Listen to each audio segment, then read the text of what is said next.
Yo he rodado de acá.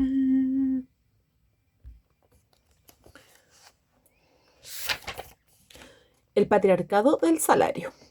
En este contexto son significativos los cambios que se dieron dentro de la familia.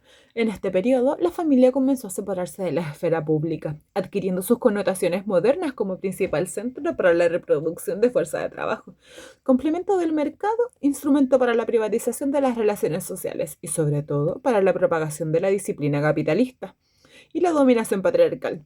La familia surgió también en el periodo de la acumulación originaria como la institución más importante para la apropiación y ocultamiento del trabajo de las mujeres.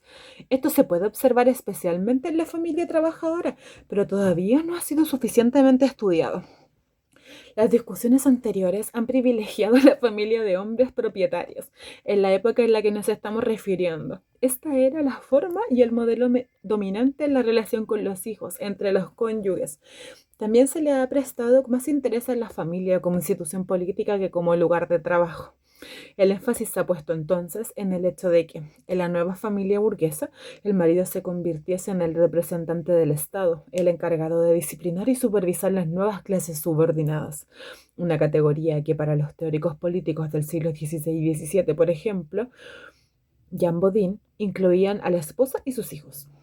De ahí la identificación de la familia como un microestado o una microiglesia, así como la exigencia por parte de las autoridades de que los trabajadores y trabajadoras solteros vivieran bajo el techo y las órdenes de un solo amo. Dentro de la familia burguesa se constata también que la mujer perdió mucho de su poder, siendo generalmente excluida de los negocios familiares y confinada a la supervisión de la casa. Por lo que la falta en este retrato es el reconocimiento de que, mientras que en la clase alta era la propiedad la que daba al marido poder sobre su esposa e hijos, la exclusión de las mujeres del salario daba a los trabajadores un poder similar sobre sus mujeres.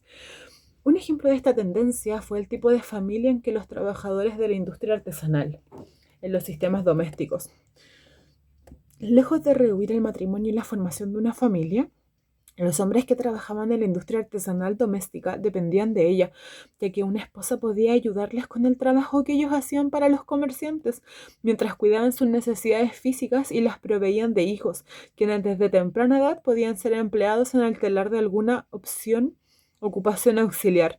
Así, incluso en tiempos de descenso poblacional, los trabajadores de la industria doméstica aparentemente continuaron multiplicándose. Sus familias eran tan numerosas que en el siglo XVII un observador austriaco los describió apiñados en sus casas como gorriones en el alero. Lo que destaca en este tipo de organización es que aun cuando la esposa trabajaba a la par del marido, produciendo también para el mercado, era el marido quien recibía el salario de la mujer. Esto le ocurría también a otros trabajadores una vez que se casaban. En Inglaterra, un hombre casado tenía derechos legales sobre los ingresos de su esposa, incluso cuando el trabajo que ella realizaba era el de cuidar o de amamantar.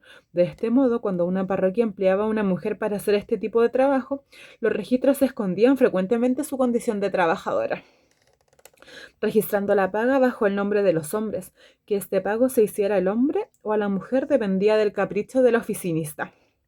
Esta política, que hacía imposible que las mujeres tuvieran dinero propio, creó las condiciones materiales para su sujeción a los hombres y para la apropiación de su trabajo por parte de los trabajadores varones. Es en este sentido que habló del patriarcado del salario. También debemos repensar el concepto de esclavitud del salario. Sí es cierto que, bajo el nuevo régimen de trabajo asalariado, los trabajadores varones comenzaron a ser libres solo en un sentido formal. El grupo de trabajadores que, en la transición al capitalismo, más se acercaron a la condición de esclavos fueron las mujeres trabajadoras. Al mismo tiempo, dadas las condiciones espantosas en las que vivían los trabajadores asalariados, el trabajo hogareño que realizaban las mujeres para la reproducción de sus familias estaba necesariamente limitado. Casadas o no, las proletarias necesitaban ganar algún dinero, consiguiéndolo a través de múltiples trabajos. Por otra parte, el trabajo hogareño necesitaba cierto capital reproductivo, muebles, utensilios, vestimenta, dinero para los alimentos. No obstante, los trabajadores asalariados vivían en la pobreza, esclavizados día y noche. Como denunció un artesano de Nuremberg, apenas podían conjurar el hambre y alimentar a sus hijos. La mayoría prácticamente no tenía un techo sobre sus cabezas, vivían en cabañas compartidas con otras familias y animales en las que la higiene, poco considerada, incluso entre los que estaban mejor, faltaba por completo, sus ropas eran harapos y en el mejor de los casos su dieta consistía en pan, queso y algunas verduras.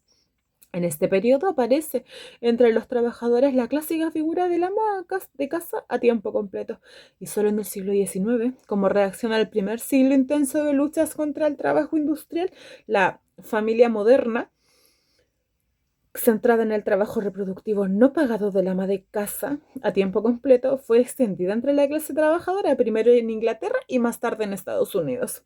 Su desarrollo, después de la aprobación de las leyes fabriles que limitaban el empleo de mujeres y niños en las fábricas, reflejó la primera inversión de la clase capitalista a plazo largo en la reproducción de la fuerza de trabajo más allá de su expansión numérica, forjada bajo la amenaza de la insurrección. Este fue el resultado de una solución de compromiso entre otorgar mayores salarios capaces de mantener a una esposa que no trabaja y una tasa de explotación más intensa. Marx habló de ella como el paso de la plusvalía absoluta a la relativa. Es decir, el paso de un tipo de explotación basado en la máxima extensión de la jornada de trabajo y la reducción del salario al mínimo, a un régimen en el que pueden compensarse los salarios más altos y las horas de trabajo más cortas con un incremento de la productividad del trabajo y del ritmo de producción. Desde la perspectiva capitalista, fue una revolución social que dejó sin efecto la antigua devoción por los bajos salarios. Fue el resultado de un nuevo acuerdo entre los trabajadores y los empleadores, basados de nuevo en la exclusión de las mujeres del salario, que dejaba atrás su reclutamiento en las primeras fases de la revolución industrial. También fue el signo de un nuevo bienestar económico capitalista, producto de 2 siglos de explotación del trabajo esclavo, que pronto sería potenciado por una nueva fase de expansión colonial. En contraste, en los siglos XVI y XVII, a pesar de una obsesiva preocupación por el tamaño de la población y la cantidad de trabajadores pobres, la inversión real de la reproducción de la fuerza de trabajo era extremadamente baja. El grueso del trabajo reproductivo realizado por las proletarias no estaba destinado a sus familias, sino a las familias de sus empleadores o al mercado. En promedio, un tercio de la población femenina de Inglaterra, España, Francia e Italia trabajaba como sirvientas. De este modo, la tendencia dentro de los proletarios consistía en posponer el matrimonio, lo que conducía a la desintegración de la familia. Los poblados ingleses del siglo XVI experimentaron una disminución total del 50%. Con frecuencia, a los pobres se les prohibía casarse cuando se temía que sus hijos caerían en la asistencia pública, y cuando esto ocurría se los quitaban, poniéndoles a trabajar para la parroquia. Se estima que un tercio o más de la población rural de Europa permaneció soltera. En las ciudades las tasas eran aún mayores, especialmente entre las mujeres. En Alemania, un 45% eran solteronas o viudas. No obstante, dentro de la comunidad trabajadora del periodo de transición se puede ver el surgimiento de la división sexual del trabajo, que sería típica de la organización capitalista del trabajo, aunque las tareas domésticas fueran reducidas al mínimo y las proletarias también tuvieran que trabajar para el mercado. En su seno se dio una creciente diferenciación entre el trabajo femenino y el masculino, a medida de que las tareas realizadas por mujeres y hombres se diversificaban y sobre todo se convertían en portadoras de relaciones sociales diferentes. Por más empobrecidos y carentes de poder que estuvieran, los trabajadores varones todavía podían beneficiarse del trabajo y de los ingresos de sus esposas, o podían comprar los servicios de prostitutas. A lo largo de esta primera fase de proletarización, era la prostituta quien realizaba con mayor frecuencia las funciones de esposa para los trabajadores varones, cocinándoles y limpiando para ellos, además de servirles sexualmente. Más aún, la criminalización de la prostitución, que castigó a la mujer pero apenas molestó a sus clientes varones, reforzó el poder masculino. Cualquier hombre podía ahora destruir a una mujer simplemente declarando que ella era una prostituta o haciendo público que ella había cedido a los deseos sexuales del hombre.